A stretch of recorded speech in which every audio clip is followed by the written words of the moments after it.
Minasan konnichiwa. I'll just name the team and then I can take any questions that you may have after that. メンバー発表をさせていただきまして、その後質疑応答に入りたいと思います。Number 1, Inagaki. Number 2, Horie. 3, Ku. 4, Thompson. 5, Moore. 6, Leach, captain. 7, Lapis. Hachi. Himeno. 9, Nagare. Number 10, Tamura. Number 11, Fukuoka. Number 12, Nakamura. Number 13, Lafaili. Number 14, Matsushima. Number 15, Yamanaka. Number 16, Sakate. 17, Nakajima. 18, Valu. 19, Vanderbilt. 20, Mafi. 21, Tanaka. 22, Matsuda. 23, Lemeki. So just with our changes, firstly, Tupou had HIA last week against Scotland, and he failed his medical protocols, so he was ruled out of selection. What they did is promote Yamanaka into the starting 15 and Lemeki onto the bench. まず、メンバーの変更するところですけれども、トゥポが、前回のスコットランド戦で HIA、になりまして、そこでメディカルの診断、この結果、通らなかったので、今回はセレクションに、入りませんでした。そして、ということで山中がスターティング15番になり、そして、レメキがベンチに入りました。And the changes to the bench and the forwards, with Wimpy coming onto the bench at lock in favour of Heliu, and 20 Muffy coming on to the bench in favour of Tui. I just feel that their physicality would be a real benefit in a match against South Africa. It's obviously going to be a tough match up front, and they're two proven characters that played and performed very well for Japan. Jamie Elliott from Radio Sport New Zealand. Have you had to reset this week? Given the aim was making the top 8, how have you reset the expectations of the squad heading into a knockout game? In some ways we've had to reset. It was a very physical game against Scotland, so we had the benefit of playing. We had a long week. Well, we had a day longer than obviously there's a test match tomorrow if we'd qualified second, so that was a big benefit. What we chose to do was to give the first 2.5 days to basically refresh, and didn't put too much rugby into the players, if anything at all. So the first day was just a lightweight session. The second day was just a walkthrough. So we didn't really start training until our third day, and I think that we played, and that's helped us a hell of a lot. It's allowed the players to get not over the test match against Scotland, but just to absorb what they'd achieved. But by the time we went to work, I think it was on Thursday, they were ready to go again, and that's really important, obviously. Andrew Saville, TV1, NZ. How are you? Good, thank you. Yep. How intense or how much of a challenge has this week been compared to anything else you've faced in your playing or coaching career?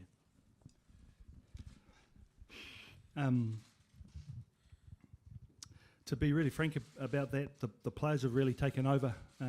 It's a really good sign as a coach, because when you feel a little bit redundant, you know that there's real belief in your team and there's real confidence in the team, and that's what I'm feeling as the head coach with the players. And we've grown in the last 5 to 6 weeks.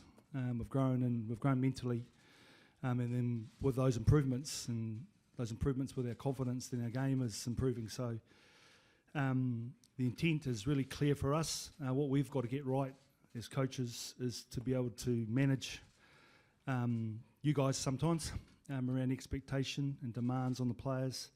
Certainly the fans, and we can do that by performing to our potential and playing really good rugby, which we intend to do on the weekend.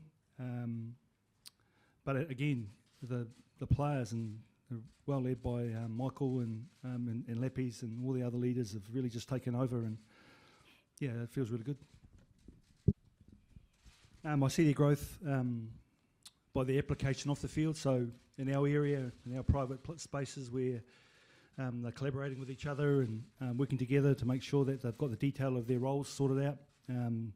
Every night, what that looks like is the whole team, we've got 6 or 7 computers, and there's generally a queue to have a look at the footy, which is really good, and they're working in 2s and 3s And then when we go to training, by the time I put my boots on and walk outside, everyone's warmed up and basically waiting. So those are the sorts of signs that you see when the preparation's going good and it's well led from within the team. And then the key for us really is as coaches is to, like, it's still 2 or 3 days away. We don't play till Sunday night, so just keep a lid on that for a little while and just keep it real really, and just get the boys their timing of their preparations so they can explode on Sunday night, not Saturday night.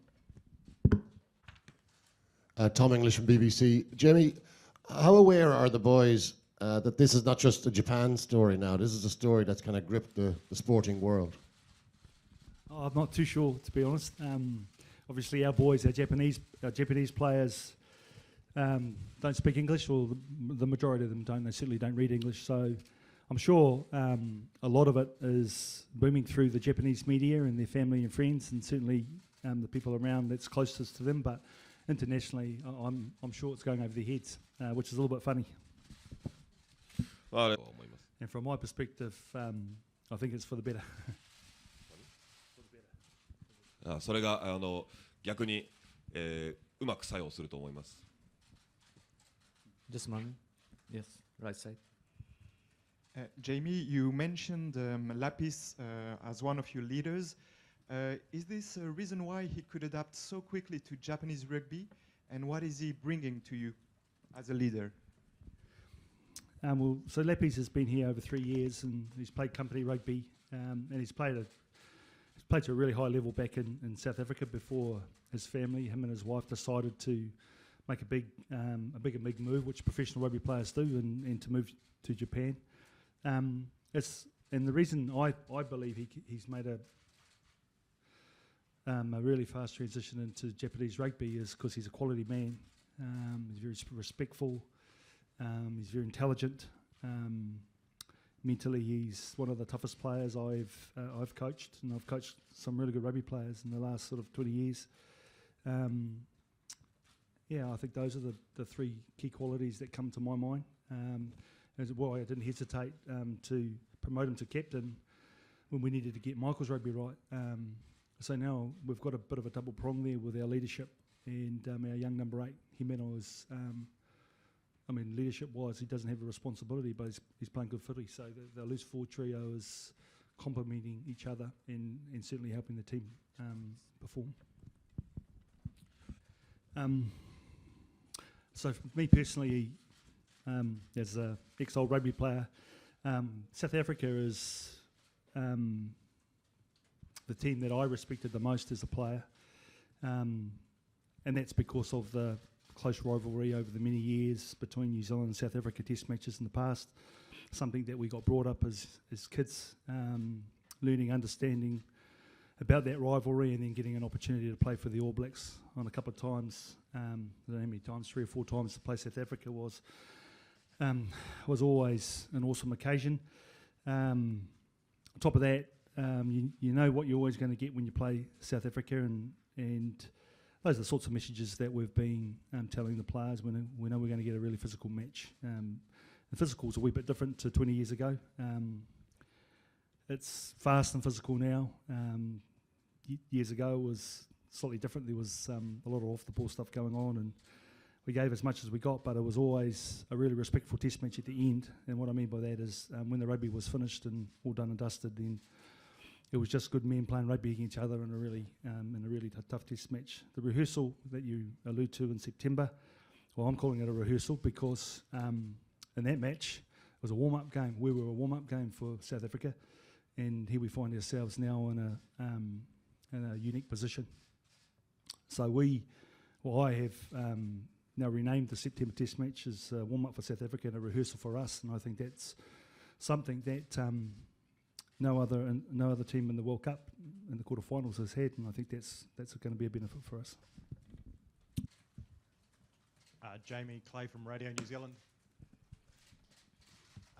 This team obviously had a very famous win over South Africa in the 2015 tournament.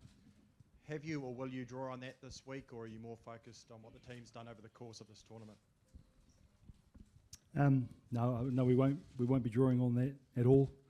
In fact, I've been trying to forget about it for the last 4 years since I've come here. That's generally what everyone sort of alludes to and talks about. But we're a different team, different players.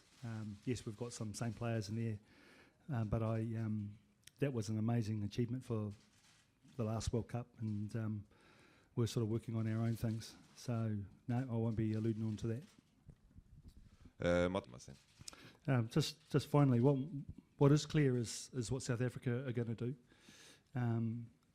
It's clear because of their selection of opting to select 6 extra forwards on the bench, which is, it's not unique. We've done that before as well, but it shows a clear sign that they physically they are going to approach the match using their forwards and being very direct and being very physical. The consistency of their game around giving the opposition the ball and using their defence and their big forwards to pressure is clear sign of the intent, and I guess that's what we've been preparing for all week. What's not so clear is what we're going to do, and that's what I'm looking forward to. そして、一つ明らかなことは南アフリカが何をしてくるかということです。それはもうセレクションを見たら分かります。控えに、6人のフォワードを入れているということで、それは、南アフリカからしたら、全く珍しいことではないんですけれども、彼らはフィジカルでダイレクトな、アプローチでこう仕掛けてくるというのが、分かります。そして相手にボールを渡して、そして、フォワードのディフェンスで相手を潰して、そこから勝機を見てくるというふうなことがあるんですけれども、我々はそれに対して、しっかりと、準備をしてきました。明確でないことは我々が相手に何をするかです。それが本当に、この試合で楽しみなところです。はい、以上となります。